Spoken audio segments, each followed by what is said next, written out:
Bom dia, senhores. Sou o capitão de Mar Guerra, fuzileiro naval Alexandre Soares, imediato do comando do treinamento e do desenvolvimento doutrinário do Corpo de Fuzileiros Navais, CTDB-CFN.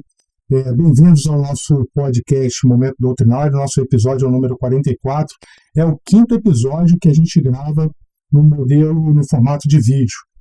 E hoje nós falaremos sobre a Operação Ágata Amazônia 2025. Para isso, como eu fiz no episódio anterior, que eu fiz uma chamada à Estratégia Nacional de Defesa, né, a nova, que está em trâmite para ser aprovada, né, no qual coube a Marinha, vou abrir aspas aqui, contribuir com a tarefa de projeção de poder, mantendo os meios de fuzileiros navais em permanente condição de pronto emprego para atuar na defesa naval, com ênfase nas operações anfíbias, ribeirinhas, ações no litoral e as atividades de proteção. Então, como eu fiz no episódio passado, nossa ênfase foi nas operações litorâneas e dessa vez nós estaremos dando ênfase nas operações ribeirinhas, pegando a vertente ribeirinha, né? Então, especificamente, vamos falar aqui sobre a Operação Ágata Amazônia 2025. Também vou abrir aspas aqui, a fonte é a Agência Marinha de Notícias. Então, o que foi essa operação? Coordenada pelo Ministério da Defesa e conduzida pelo Comando Conjunto Apoena, a Operação Ágata Amazônia 2025 teve como objetivo intensificar a presença do Estado na região amazônica e apoiar o combate aos crimes transfronteiriços ambientais. A operação também presta assistência a populações tradicionais, com mais de 45 mil atendimentos médicos realizados e cerca de 110 mil medicamentos distribuídos em aproximadamente 50 comunidades indígenas e ribeirinhas, com uma área de atuação superior a 510 mil quilômetros quadrados, equivalente ao território da Espanha. A Operação Ágata Amazônia 2025 reforça o compromisso do Estado brasileiro com a preservação da floresta, a proteção das populações tradicionais e o combate às atividades ilícitas na região. E para falar dessa operação, nosso podcast tem a honra de receber hoje aqui o capitão de Mar Guerra, fuzileiro naval Dagoberto. O comandante Dagoberto é o atual comandante do Batalhão de Operações Especiais de Fuzileiros Navais, Batalhão Toneleiro, e ele foi o chefe de Estado-Maior da Força Conjunta Componente durante a Operação Ágata. Essa Força Conjunta Componente tinha como comandante o contra-almirante fuzileiro naval de Rei, que hoje é o atual chefe de Estado-Maior da Força de Fuzileiro da Esquadra e comandante da Divisão Ribeirinha. Também pegando as palavras do almirante Tolar durante a última reunião de coordenação do setor CGCFN, esse foi o batismo de fogo da Divisão Ribeirinha. Então, seja muito bem-vindo, comandante Dagoberto. Obrigado pelo convite, comandante Alexandre Soares, antigo amigo de Praça d'Armas, tanto do Baitar, do CIASC. É uma honra estar aqui com o senhor, é uma honra estar nesse seleto fórum de debate, né? E foi muito gratificante ser chefe de Estado-Maior da Força Conjunta Componente, né? Eu acho que a gente vai ter aqui uma oportunidade grande de ampliar as discussões dos ensinamentos, oportunidades de melhorias na parte de operações anfíbias, da parte de operações conjuntas, e particularmente ali no ambiente ribeirinho. Bom, comandante, eu gostaria de iniciar a nossa conversa, né? Primeiramente, perguntando para você se você já participou de alguma outra operação conjunta, claro, podendo ser ou não a Ágata, né? Mesmo que ela possa ter ocorrido em outras regiões, porque a gente sabe que a Ágata ela ocorre em várias regiões do Brasil, e quais foram as principais ações desenvolvidas? Sim, então ao longo da minha carreira eu tive a oportunidade de participar de algumas operações conjuntas, né? Eu me recordo de uma operação Ágata Amazônia que eu participei, foi em 2015, pelo Batalhão Toneleiro, faz quase 10 anos, né? E todas essas participações, não a minha, mas a da Marinha, do CFN, acho que foi essas diversas experiências nessas ágatas, né, foi sendo aprimorando as capacidades das Forças Armadas, né, principalmente trabalhar em áreas remotas, né, o combate a ilícitos como o tráfico de drogas, o garimpo ilegal, a garantia, a soberania das fronteiras. Então isso aos poucos vem melhorando, né, e é muito importante a participação da Marinha, né, essas experiências como um todo ajudou muito na excelência, tanto do planejamento como na execução da Ágata Amazônia. Tá, e você tocou num assunto interessante. No início da pergunta eu falei sobre os diversos ambientes. Como é que você vê aí, particularmente no ambiente ribeirinho, o desenvolvimento das atividades, das ações que vocês tinham que fazer especificamente nesse ambiente ribeirinho? Então, o ambiente ribeirinho, ele, principalmente na região que a gente estava, né, tinha influência muito importante da Marinha, porque as principal meio de deslocamento ali na região da Amazônia é pelos rios ou de helicóptero, né? E os helicópteros tinham que ter um local para pouso, né? Então a participação da Marinha foi essencial nessa parte, né? Então tinha muito utilizar o trimônio ali de meios navais, aeronavais e fuzileira naval, foi muito utilizado. Esse conjugado anfíbio aí foi muito importante nesse tipo de ações, particularmente na área que a gente estava ali, da Força Conjunta Componente. Tá, e aí, tratando de uma maneira geral das ações da Marinha na área, né, durante a Ágata Amazônia, como é que foi o desempenho do papel da Marinha, particularmente nesta operação? Então, o papel da Marinha foi central estratégico, né? Foi a Força Conjunta Componente, na qual eu pertencia, existiam outras forças componentes, a operação era conjunta, né? Nós tínhamos mais meios navais que a própria Força Naval Componente e tínhamos aí também o GT de Operações Especiais Conjunto. Então, foi tudo empregado em uma área mais hot, uma área mais quente, mais perigosa, próximo da fronteira, onde tinha maior risco. Só pegando esse gancho aí que você está falando, só para a gente se situar, então, a gente tinha uma operação conjunta, a própria Ágata, de uma maneira geral, e dentro dessa Ágata nós tínhamos as forças componentes e, particularmente, essa que você disse que concentrou esforços nessa determinada área. Sim. E aí, nessa força conjunta componente, que era específica para essa área, que era o almirante de Reis, você o chefe de Estado-Maior, e aí sim, você tinha outras peças, sim, de menor escalão, mas outras peças que estavam subordinadas a você. Como é que foi conjugar o papel da Marinha com essas forças? Como você bem falou, você tinha outras forças, que eu digo, tanto o Exército como a Força Aérea, subordinadas a essa sua força componente. Então, não foi muito fácil, né? O almirante Gelei tem muita experiência em operações conjuntas, né? E ele recentemente teve experiências também em operações reais, principalmente de GLO, da Imperial Marinheiro, como também na Taquari 2, porque não tem só as forças, as outras forças singulares, teve operações interagências também. Então, dentro do nosso Estado-Maior tinha elementos tanto do Exército, dos batalhões de infantaria de selva, tinha elementos da Força Aérea, nós tínhamos elementos, inclusive, fora do CFM, do GRUMEC, do CONAVA-PESP, e essa diversidade de oficiais ali ajudou na busca de soluções ali que completasse, pegasse um melhor de cada força componente, inclusive das agências e outros órgãos, como a Polícia Federal, o IBAMA, entendeu? E o esforço principal ali do deslocamento, por isso que eu falei que a Marinha tinha um papel central, porque o principal esforço de deslocamento era por via aquática, pelos rios do Rio, né? Porque a Marinha é especializada nisso, né? O Exército também tinha embarcações, mas não como as da Marinha. Então foi muito importante ali a participação da Marinha por acaso esse ano, comandando essa força conjunta componente. E nesse ambiente aí, quais foram as principais forças adversas que vocês encontraram lá?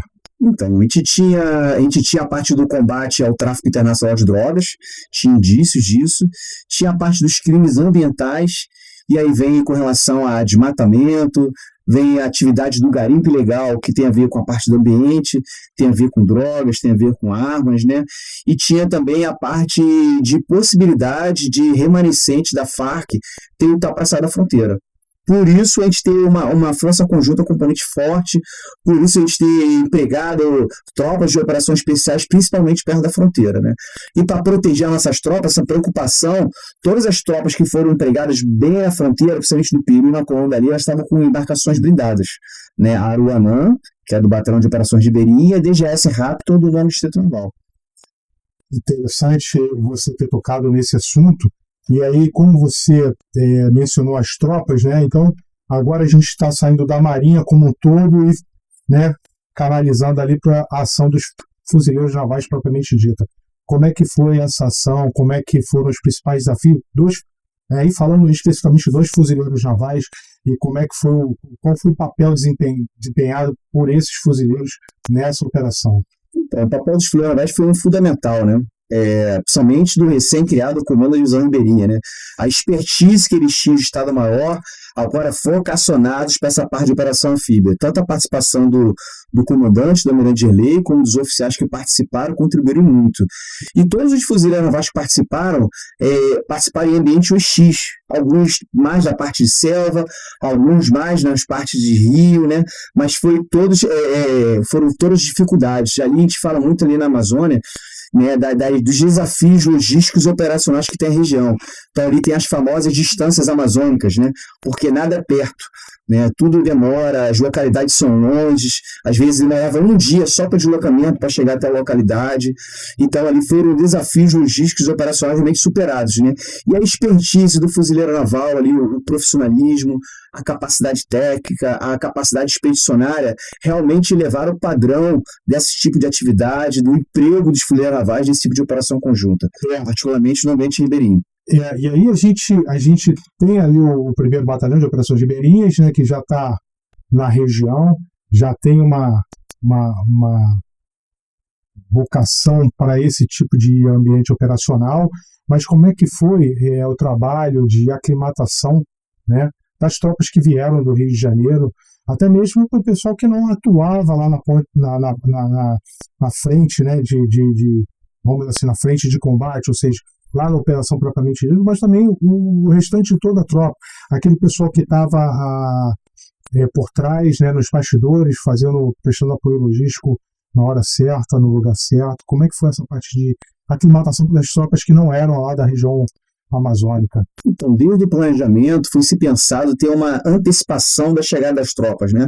E a gente se preocupou muito com a parte de aclimatação, né? Então, mesmo antes, por exemplo, da tropa do Batalhão Toneleiro, né? Então, a gente montou ali adestramentos vocacionados aqui no Rio de Janeiro já, se preparando para possíveis tarefas que a gente receber lá. E tinham ideias, né? O planejamento estava rolando e a gente se preparou antecipadamente com tarefas, com a parte de intensificação da atividade física, e chegando com antecedência lá, contribui bastante com a aclimatação. Essa evolução da atividade física, chegando antecipadamente também, a gente chegou mais ou menos uns 15 dias antes do início, né? Então a gente conseguiu fazer tivemos 2 paradas de regra de engajamento, fizemos a lista de tiro, tivemos palestras de inteligência sobre a área de operações ali, fizemos principalmente uma coisa que a gente não tem como fazer aqui no Rio de Janeiro, o adestramento com as embarcações que estavam lá do 9º Distrito, né? A Aruanã, a Excalibur, que também tem lá, a DGS Raptor, as ETTs. Então tudo isso contribuiu para a excelência da execução ali da operação e a participação dos fuzileiros navais. E eu entendo, então, que essa parte de aclimatação então, foi fundamental. Acho que o que acontece? No nosso departamento de lições aprendidas, a gente está cedendo por esses tipos de observações que vocês fazem em relação a essas operações, né? Nós já temos algumas coletâneas que já foram divulgadas, né? E a gente espera colher essas observações da Ágata Amazônia para a gente poder estar expedindo aí no mais rápido possível todas essas observações, lições aprendidas, para que no futuro, quando se faça outro tipo de operação nesse tipo de ambiente, a gente possa pegar justamente essas experiências e poder aplicar ali antes da condução dessa operação. Uma coisa importante, né, complementando esse assunto, né, não só a chegada das tropas, mas a chegada do Estado-Maior, né? O Estado-Maior chegou antes, então ele reviu todo o planejamento, né? Porque na fase de planejamento a gente teve a participação de oficiais que já acompanharam o planejamento operacional, Então já estava se antecipando. Teve oficiais que participaram, não muitos oficiais, mas alguns já participaram do planejamento tático lá na região, que foi complementado por oficiais aqui da Condiviribe. Então houve um planejamento híbrido na parte tática, né? E quando a gente chegou lá, juntou essas peças, né, e a gente teve ali o aperfeiçoamento do planejamento. E outro fato importante também, essa chegada com antecedência, foi a parte de operação de formação, a parte de comunicação estratégica, né? Então o Leonete Giriga, ela teve a oportunidade de antes, na área de operações, ele foi lá na região de Tabatinga, conversar com as agências, né, com a FUNAI, com o Ministério da Agricultura, com os órgãos lá de responsável pelos indígenas, teve a oportunidade de conversar com o general colombiano, das tropas colombianas, planejando uma possível futura operação espelhada que aconteceu e foi muito importante. Então a gente pressionou para um lado e depois os colombianos vêm pressionando para o outro. Então toda essa chegada antes, não só para execução, para preparação, mas toda para moldar ali o terreno, moldar ali as nossas atividades foi muito importante. Ele deu participou de diversas entrevistas com o jornal, com o rádio, toda essa moldura do terreno, do ambiente informacional foi muito importante. Mais uma vez, a gente não pode atuar sozinho e nem dizer que está atuando sozinho. A gente depende das agências e também depende de fazer uma comunicação estratégica muito bem feita, que eu acho que foi o caso, porque aqui do Rio de Janeiro a gente já tinha uma noção muito boa do que estava acontecendo lá, justamente por conta dessa preocupação em poder expandir esse conhecimento. E aí, focando nas ações, nas tarefas, nas missões que vocês desenvolveram lá, quais foram os principais resultados que a Marinha e os fuzileiros navais obtiveram nessa operação? Então, a gente teve resultados muito concretos e expressivos, tanto no combate ao crime, né, o crime da região, quanto a preservação da Amazônia, como também a parte da proteger a soberania das fronteiras, né? No campo operacional, eu posso mencionar aqui só a força conjunta, né? Foram neutralizadas 26 dragas, né? E uma situação particular, as dragas não eram neutralizadas pelas tropas, pelas Forças Armadas. Nós tínhamos então as agências que executavam, expediam os documentos que autorizavam essa neutralização. A gente dava todo o apoio logístico, todo o apoio à segurança, né? Dessas 26 dragas, cada uma custa mais ou menos 2,7 milhões de reais. Imagina, 26, 2,7, um cálculo rápido aqui, em média 70 milhões de reais, né? E foram aprisionadas outras coisas, foram aprisionadas 13 embarcações que eram usadas para o combate ilícito ali, para atividades ilícitas, né? Foi ouro, armas, munição, vários tipos de droga, cocaína, maconha. Foram aprisionados um agente químico muito prejudicial para a natureza, que é o mercúrio. Eles utilizam o mercúrio para limpeza ali do ouro e para aglutinar eles, né? Cada grama de ouro era quase 500, 600 reais, né? Então isso foi um prejuízo muito grande ali, foi um duro golpe contra essas organizações criminosas, né? E não é só também esses crimes, essa parte do campo operacional, não só a parte dos tangíveis desses prejuízos, mas teve também os prejuízos intangíveis, né?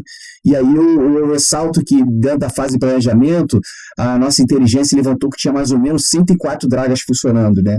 Então imagina 134 dragas funcionando num período de 30 dias, que foi o período da operação, deu mais ou menos um prejuízo de 75 milhões de reais, delas deixando de trabalhar. E pela parte ambiental foram preservados ali 185 hectares, né? Foram deixados de jogar ali no terreno 180 quilos de mercúrio. Então, somando ali os resultados tangíveis e intangíveis, foram por volta de 150 milhões de reais preservados, né? E somando isso tudo, né, temos ainda a parte social, né? Foram feitos ali 13 assistências hospitalares ali na região, em diversas localidades, foram distribuídos ali em média 110 mil medicamentos, né? Foram também feitas atividades odontológicas, foi distribuído em média de 7.500 kits de higiene bucal. Então isso contribui muito ali para com a participação da Marinha, né, chegar nessas áreas essenciais que só esses navios de assistência hospitalar conseguem chegar, conhecidos como navio da esperança, né? Uma coisa importante também, além da assistência hospitalar, dos acisos que nós fazíamos, né? E alguns acisos ali teve um aciso específico ali naquela região, que foi um aciso conjunto, né, que era dividido, né, as regiões e o movimento das tropas do Exército e da Marinha para pegar pontos diferentes, e a gente juntou, e aí teve acesso conjunto ali numa localidade chamada Japurá, localidade mas bem pequena, 5.000 habitantes, né, mas no dia, quando a gente estava coordenando, a vice-prefeita, que era mulher, viu ali um soldado, fuzileiro naval, e achou estranho, pô, mas pode. Devia ser do 1º Batalhão de Operações de Beijo. Sim, do 1º Batalhão, que ela estava compondo a segurança da comitiva que foi planejar o evento em si na cidade, e ela começou a fazer várias perguntas, ela não sabia que podia ser fuzileiro naval, podia ser mulher, né, e no dia da CISO a gente fez um local específico ali para essa soldada conversar, levamos também sargento que era da parte de saúde, levamos uma oficial que era da CONSOC, e elas conversaram com as meninas da cidade, foi muito importante ali. E algumas falaram, quero ser soldado, quero ser uma marinheira, né? Foi muito importante. Você consegue, como você falou, são resultados, né? Ganhos intangíveis, né? Mas você consegue medir alguma coisa em termos de ganho para a população, em termos de imagem, tanto para a Marinha, mas para as outras forças também, como para os próprios fuzileiros? Você consegue medir isso? Consegue falar alguma coisa com a tua percepção em relação a isso? Eu acho que a gente fortaleceu ali o sentimento de civismo, né? Aproximando ainda mais a população para as Forças Armadas. Uma coisa interessante que a gente foi percebendo nos acisos, né, foi o cerimoniais da bandeira. A gente viu algumas escolas que não tinham mastro, não tinha bandeira, e a partir desse momento, cada local que a gente parava, a gente fazia o cerimonial da bandeira, cantava o hino nacional, né, a gente doava a bandeira para essa escola, né, isso foi muito legal, foi muito assim, teve muita satisfação, né, e as que não tinha mastro, a gente botava o mastro adaptado ali, né, então colaborou muito para a aproximação das Forças Armadas, da instituição em si, esse compromisso social, foi muito, muito importante. Bastante interessante. Agora, o comandante Dagoberto, puxando um pouquinho mais para um pouquinho da área técnica nossa, né, e aí, especificamente, puxando aqui o braço da doutrina, como é que o senhor enxergou a condução das operações, das missões, das tarefas, diversas ações, à luz da doutrina, em relação ao que a gente tem hoje, em termos de manuais, de POPs, de outros tipos de carta de instrução, coisa parecida? A gente está bem, a gente está mal, falta alguma coisa, existem algumas lacunas? Como é que estava a doutrina para a condução dessas operações propriamente dita? Então, a doutrina atualmente em vigor, especialmente ali a parte de operações conjuntas, né, e a parte de operações Beria, estava muito bem fundamentada, colaborou muito para a parte de planejamento e execução, né? Então, forneceu diretrizes claras para o emprego da tropa. Eu creio que também contribuiu ali para a padronização das ações, facilitando a integração, principalmente entre os fuzileiros navais e os meios navais, né? Eu sei que nessas operações de grande escala foi identificada algumas oportunidades de aprimoramento, aí especialmente quanto à parte da interoperabilidade com as agências, né? Isso é muito importante, a gente aprender, compartilhar, cooperar com as agências, é uma cooperação em si, e também o uso de tecnologias emergentes, como comunicação satelital e o uso de drones, né? Nós temos um caso interessante no uso de drone, lá de manhã a gente tem como se fosse um russo lá da região, e chama de Alu, né? E a gente tinha que pregar a aeronave não podia decolar, para confirmar a posição de uma draga, né? E através do drone, que tinha ali a parte do termal, conseguiu identificar que a draga está lá e não tinha nenhuma pessoa ali na região, né? Diminuindo o risco da atividade da ação em si. Então é importante a gente evoluir nessa parte da utilização de drones, né? E a parte também, às vezes, as distâncias ali, a gente tinha limite, quando enviava uma tropa à frente, o nosso limite era o contato com a tropa, né? Então, o contato satelital ajudou muito a gente ampliar o alcance das tropas. Isso, e as distâncias ali são longas. Teve patrulhas, né, que foram buscar posições que a gente já tinha reconhecido, que demorou 12 horas. Saiu meio-dia e voltou de noite. Voltou quase meia-noite. Então, foram patrulhas longas que estava no controle ali através do satélite, né? O toneleiro tem um equipamento chamado Spot X, né, que ele consegue controlar a posição das equipes, né, e ele consegue mandar pequenas mensagens, né, então isso também facilitou bastante esse tipo a evolução dos rádios, né, como um todo. Então a gente está vendo aí que a doutrina, e até em termos de planejamento, em termos de a gente calcular a capacidade ou o alcance do emprego das nossas tropas, por exemplo, vai estar diretamente ligado ao nosso comando e controle. Exatamente, entendi. Entendeu? Então, por isso que, mais uma vez, esses tipos de observações têm que estar no relatório para a gente poder estar sempre atualizando ali o nosso rol de lições aprendidas. Outra coisa interessante, já rafinando aqui mais no nível tático, né? Sim. Porque ela também tinha tropas de operações especiais da Marinha, não só dos comandos anfíbios, como mergulhadores de combate, né? E tinham tropas do Exército Brasileiro, forças especiais ali, e eles estavam usando não que a gente não possa fazer, mas uma maneira diferente, né? Porque lá, como eu falei, ou você utiliza meios navais ou meios aéreos, de helicóptero, né? E às vezes, por uma infiltração ali de uma operação especiais, a partir do momento que você faz um fast rope, faz um helicache ali, ele perde muita mobilidade, porque ele não vai ter um helicóptero, né? E não vai ter um meio naval. E eles estão melhorando isso porque eles estão empregando embarcações pneumáticas. Então, querendo fazer esse transporte aeromóvel, eles estão levando embarcações pneumáticas, mesmo que não sejam as ideais, mas eles utilizam para pequenos translados, né, e para aumentar um pouco a segurança. Eu achei interessante para trazer isso aqui para a gente, né? Então, ou seja, a aeronave lança a embarcação. Agora leva dentro a embarcação pneumática, né, junto com os operadores. Aí faz mais de uma ligada. Ah, tá, entendi. Entendeu? Então, com isso, o operador tem a oportunidade tanto pela parte terrestre como pela parte aquática. Sendo que tem que ser uma coisa restrita, né? Ou seja, amplia mais alcance, a infiltração da parte de operações especiais. Né? Isso aí foi uma coisa interessante que a gente vai buscar aqui, praticar e aperfeiçoar essa infiltração. É mais um ensinamento, né? É mais uma lição aprendida, uma observação, e interessante que isso realmente faça parte desse relatório, até para a gente poder planejar, né? A partir de agora a gente começar a planejar utilizando esse tipo de possibilidade. E aí, além desse ensinamento, né, eu vou trazer como um ensinamento, quais outros que você poderia assim, elencando para a gente aqui? Na fase de planejamento, alguns que eu já mencionei aqui, né, a preparação da tropa antes de ir, então foi selecionar os militares que iam antes, a parte do planejamento, né, o planejamento híbrido, né, a gente via que não foi gente suficiente para lá, para o planejamento tático, a gente complementou por videoconferências, por contatos com gente do Rio de Janeiro, e isso funcionou inclusive durante a execução, né, a gente houve uma complementação, né, do Estado-Maior que estava lá, a gente teve que adaptar o Estado-Maior porque os espaços são reduzidos no navio, tinha pouco espaço de embarcação. Né?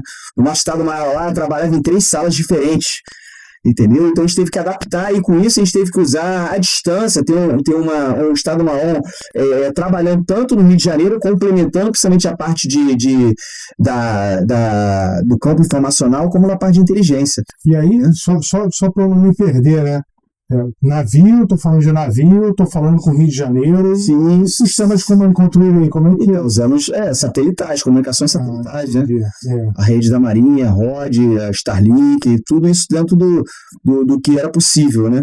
E com isso também contribuiu um ensinamento grande, já embarcado no navio, foi essa consciência situacional, né?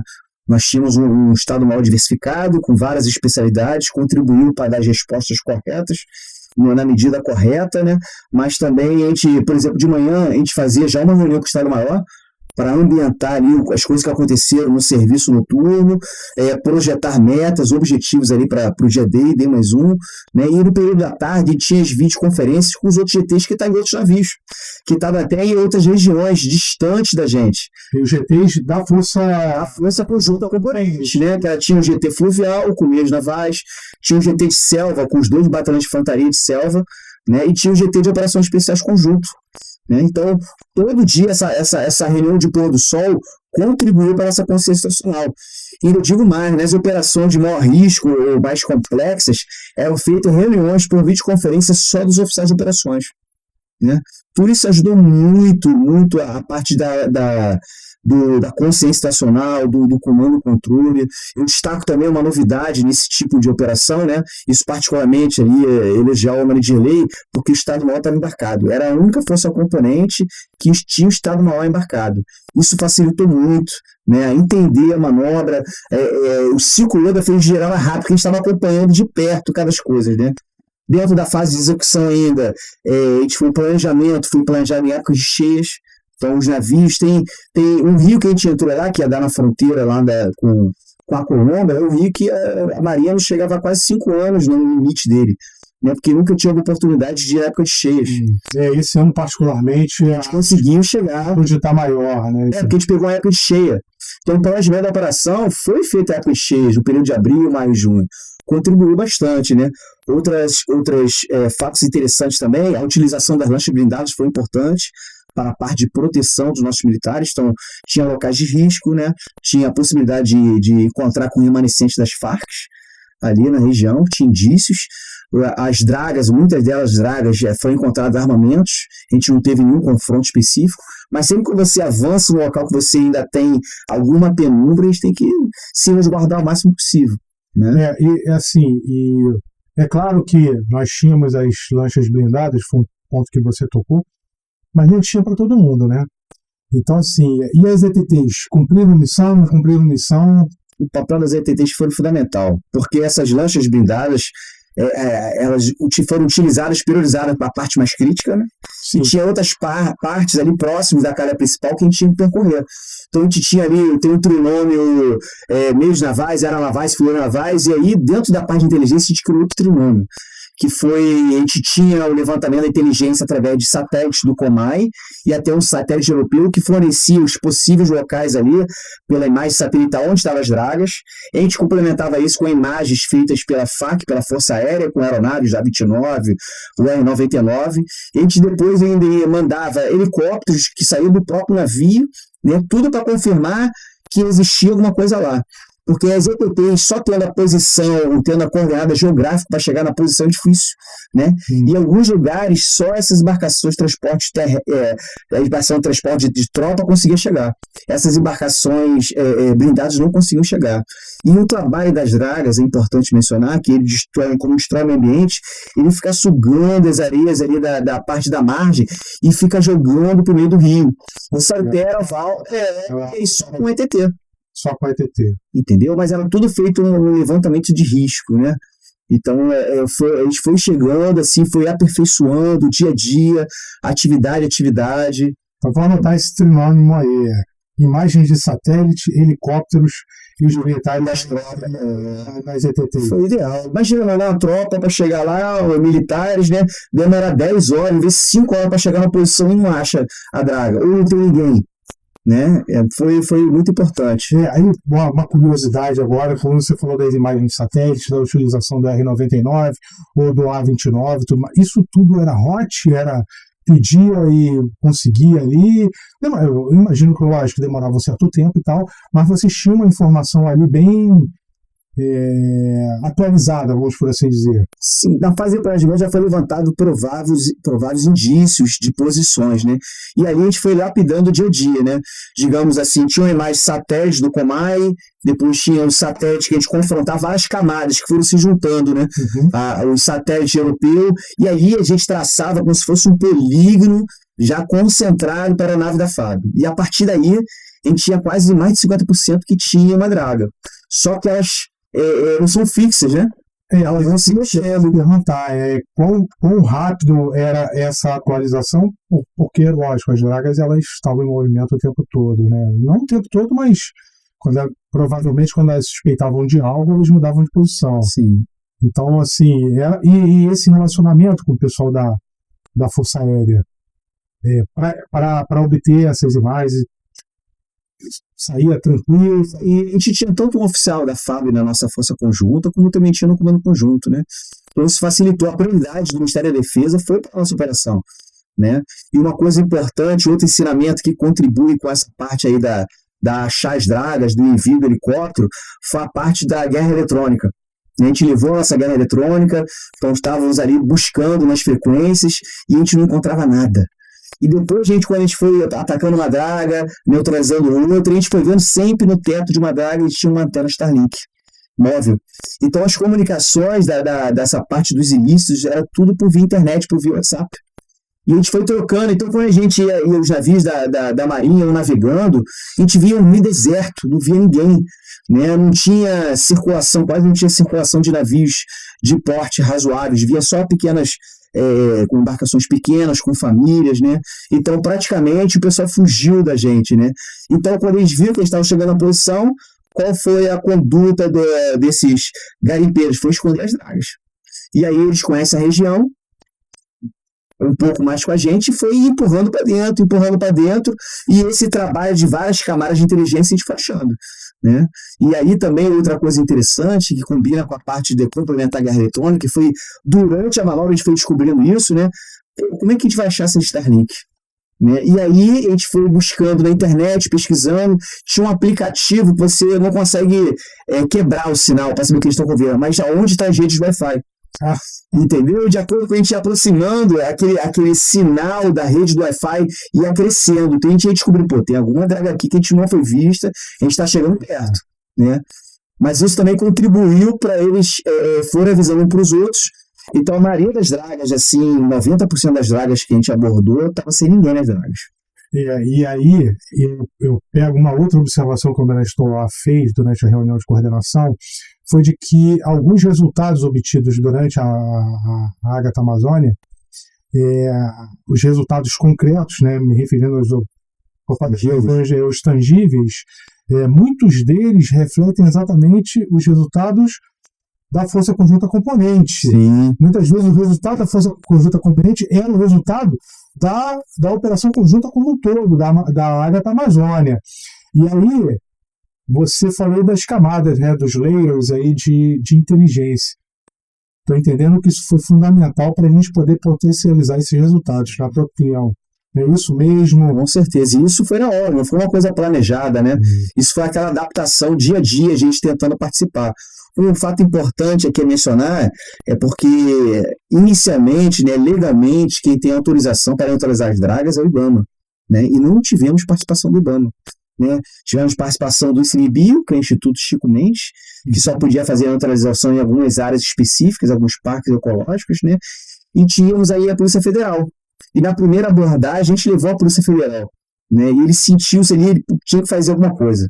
Né? E ele, através da nossa inteligência, começou a passar dados, ele mandou para o Ministério Público, começou a trocar informações, e ele conseguiu um mandato que tinha autorização, um mandato excepcional para aquela operação, naquele período, naquela região, baseado no nosso levantamento de inteligência. E aí, a partir daí, a Força Conjunta, através da Polícia Federal, através do ICMBio, começou a ter autorizações para neutralização dessas dragas. Então, a iniciativa ali dele, uma colaboração entre agências, entre outros órgãos e as Forças Armadas foi essencial, né? A gente viu, foi 150, foram destruídos 26 dragas, equivalente a 70 milhões de reais. Então, foi essencial essa colaboração da Polícia Federal. Entendi. E aí já uma pergunta assim mais, como é que eu vou te dizer, mais macro, né? O papel da Marinha do Brasil, dos fuzileiros navais, eu estou puxando agora mais para a Marinha, eu não tenho dúvida das Forças Armadas, mas eu particularmente aqui para a gente focar na Marinha, nos fuzileiros, na proteção da Amazônia e da própria população que se encontra ali. Eu não estou dizendo, quando a gente fala da Amazônia, não estou me referindo só ao estado, só ali a região metropolitana de Manaus e tudo mais, mas sim toda a região amazônica, né? Qual o papel, qual a importância da Marinha, qual o alcance que ela tem e dos fuzileiros navais nessa proteção, não só da região, mas da população também. Então, acho que o papel da Marinha foi fundamental, né? Como eu falei ali, os principais meios de locomoção são pelos rios, né? Então, essa parte de proteger foi fundamental a Marinha chegar junto para proteger essas riquezas, né? Para combater os crimes, tanto ambientais, garantir a integridade das nossas fronteiras. Então, chegamos em toda a nossa área de operações, a nossa área de responsabilidade, chegou na fronteira. Paramos na fronteira. E aí, teve uma coisa interessante, que foi aquela ida do Almirante Gerlei no início, antes do embarque, né? Conversar com o general colombiano e fazer uma operação espelhada. Porque a gente ataca de um lado e eles fogem para a Colômbia. Né? E aí, realmente, a Colômbia chegou junto ali, que contribuiu com a destruição de outras dragas do lado colombiano. Então, com certeza, o papel da Marinha foi fundamental. E mais do que na defesa, eu vejo aqui que a Marinha cumpriu uma missão social de grande relevância. Né? Ela levou assistência médica, levou cidadania, levou esperança para esses locais de difícil acesso, né? Que alguns deles, somente com navios, conseguem chegar lá. Então, eles não melhoraram não só apenas a qualidade de vida da população, mas também fortaleceram o sentimento de pertencimento, né? O patriotismo que eles tinham. Né? Então, isso foi muito bom para a Marinha. Reafirmou realmente o papel das Forças Armadas, o papel da Marinha, né? Como guardiã dos interesses nacionais, fortalecendo ali o Estado brasileiro, a participação do Estado brasileiro, a presença do Estado brasileiro em proteger a Amazônia. E finalizando, concluindo ali, eu acho que essa participação na Guerra da Amazônia, principalmente a Força Conjunta, ela atuou nos 4 campos de atuação do poder naval. Né? Nós temos ali a defesa naval, que é a nossa atividade fim das Forças Armadas. Então, nós realmente combatemos ali crimes fronteiriços, ali, a possível passagem de remanescentes da Farc, que era uma possibilidade, eram indícios, né? Então, essa parte de defesa naval, a parte de segurança marítima, então tinha autoridade marítima, nós fizemos diversas inspeções navais, paramos diversas embarcações, as pequenas que passavam com família, mas a gente parava para inspecionar as embarcações, né? Inspecionamos os portos ali também. A parte da diplomacia naval, foi feito diversos contatos ali com o exército colombiano, a parte também do apoio ao Estado. Então, essa parte de contribuir com o combate para o tráfico internacional de drogas, por garimpo legal, isso tudo complementou ali, atuando, permeando ali esses quatro campos de atuação do poder naval. Então, foi muito importante a participação da Marinha, foi exemplar a participação dos fuzileiros navais nessa operação. Só reforçando, né, e pegando aqui só alguns pontos que você falou, e não é só a operação militar em si, né? A gente não pode ir só com o poder militar e achar que a gente vai resolver tudo só por meio do poder militar. Essa parte aí da atuação do cívico-social, você já falou várias vezes, foi de vital importância para a boa condução da finalização, condução das atividades lá desenvolvidas, né, na área da Amazônia. E na tua ideia, assim, na tua opinião, vamos por assim dizer, esse tipo de operação, eu acho que talvez se ela fosse contínua para sempre, eu acho que a gente seria o ideal, mas a gente sabe que muito dificilmente a gente vai conseguir manter uma rede fortes no período. Mas eu acho que você acha, assim, na tua opinião, de quanto em quanto tempo, mais ou menos, a gente poderia estar desenvolvendo esse tipo de operação? A Operação Amazônia, né, a Guerra da Amazônia, acontece todo ano. Né? Um ano o comando é do Exército, outro ano é da Marinha do Brasil, né? Mas fora esse período é bom porque tem concentração de esforços, tanto das Forças Armadas pelo Ministério da Defesa, como pelas agências. Mas também não tem pernas também. Também não tem pernas, mas eles contribuem. Mas esse trabalho que a gente fez agora já é feito pelos meios navais, pelo Batalhão de Operações Ribeirinhas. Ele só não tem esse alcance, né? Mas ele já é feito todo ano. Então, acho que foi importante para as tropas que vieram do Rio de Janeiro ter essa experiência, né, aprimorar algumas TTPs, né, e a importância ali da região. Então, acho que foi um grande batismo de fogo para o Comando de Divisão Ribeirinha, principalmente com os oficiais que estavam mal experientes. Né, isso vai ser uma coisa normal. Como a Operação Ágata vai ter todo ano, independente se for do Exército ou for do Comando da Marinha, todo ano o Comando da Divisão Ribeirinha vai estar lá para apoiar o comando do nono distrito com seus oficiais, com tropas do Rio de Janeiro, coordenando todos os distritos, né? A gente pode ir lá para o 6º Distrito Naval também, e aí o Rio vai estar lá presente. Com certeza. Já caminhando aqui para o final do nosso bate-papo, comandante Dagoberto, eu gostaria de deixar a palavra aberta para você, de repente você quer fazer só suas observações finais em relação ao que a gente conversou aqui, ou de repente alguma coisa que você lembrou e gostaria de falar também. Acho que foi muito importante, como eu falei, a participação de tropas do Rio de Janeiro na região, né? Por isso, eu sei que aqui a região não tem muita atividade de ribeirinhas, a mais próxima aqui em Furnas, né? Mas a gente sempre manter essa prontidão, essa preparação, essa criação da vertente ribeirinha traz isso pra gente, né? A gente está sempre vocacionado, eu sei que o nosso norte é muito operações anfíbias, mas a gente não pode esquecer das operações ribeirinhas, né? E essa continuidade, essa ida ano a ano lá, vem fortalecendo isso. Então, isso foi muito importante, né? E o apoio do nono distrito também, que foi muito importante. O nono distrito ali, a liderança do almirante comandante do nono distrito, os meios que ele deu para a gente cumprir essa missão. Então, quem dá a missão dá os meios, ele deu. Afinal de contas, vocês tinham mais meios que a financeiro. Nós tínhamos mais meios que a financeiro. Eu vou falar, vocês tinham meios navais subordinados, e deve ter sido bastante interessante. Então, foi muito, muito legal, muito bom. Bom, então a gente chega aqui ao final do nosso podcast. Eu gostaria de agradecer a audiência de todos. Só lembrando que as